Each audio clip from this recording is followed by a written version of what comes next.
It's the last day of the financial year and the first day of a new beginning for a group of friends who, in 1975, had a meeting in a Hobart lounge room to defend Lake Pedder from flooding. First to the financial year. Julia Gillard is at the moment negotiating with mining companies, working out a compromise.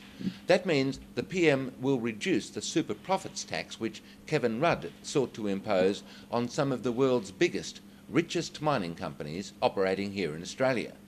That reduced tax will have to be made up some other way, and the way it will be made up is to abandon at least part of the planned cuts in company tax, tax paid by the smallest Australian companies. It's a competitive business, politics. Here in State Parliament today, the opposition will again attack Treasurer Kevin Foley over his incompetence over the Adelaide Oval business deal, and Foley will attack the opposition for not landing a mortal blow. The one bastion, the safe house against business greed, has for 35 years been the Wilderness Society, which campaigned for wild rivers in southwest Tasmania, for national parks and marine sanctuaries, for the native forest and the lower lakes. It was started in Bob Brown's home in Hobart. He wasn't a senator then, and these 5 friends had no idea that their little group would become the foremost conservation movement in the country.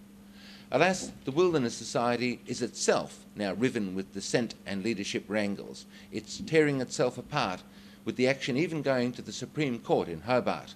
The judge ordered the Society to hold an annual general meeting before the end of the financial year, and that's today. They're meeting here in Adelaide, campaigners, members, activists, volunteers and staff. They're likely to overthrow the current Executive Director, Alex Marr, and install a new leadership team, as happened in Canberra last week. There's politics in the environment movement, which is a pity, but at least those 5 friends, and the friends of those 5, fought and won the battle for the Franklin, and for that we'll always be grateful.